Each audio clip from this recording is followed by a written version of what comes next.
It is back to school season, so we decided to look back at some of the school supplies that would have been brought to school by students throughout the decades. The 1900s, slate pencils. Slate pencils and slates were commonly used until the 20th century.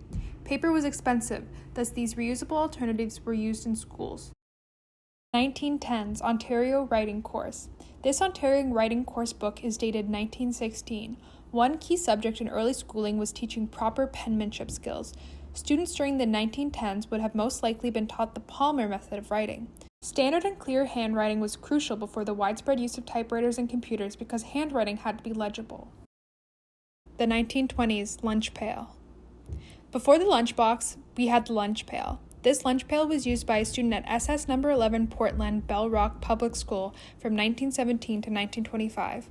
While this pail was specifically manufactured to be a lunch pail, many children at the time would have simply used an old honey or lard pail to bring their lunches to school. The 1930s, satchel. This satchel is dated circa the 1930s. Leather satchels were the bag of choice for many school children of the time, as the first zipper backpack wasn't invented until 1938.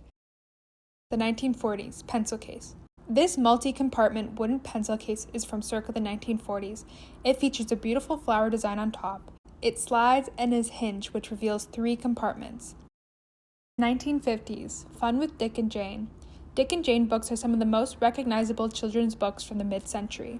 These books were used as primary readers in schools across Canada and America from the 1930s to 1960s. Dick and Jane books were designed to teach children to read by telling them stories about relatable experiences. Each page introduced children to a new word, using repetition and visual reinforcement to explain the meaning of the word.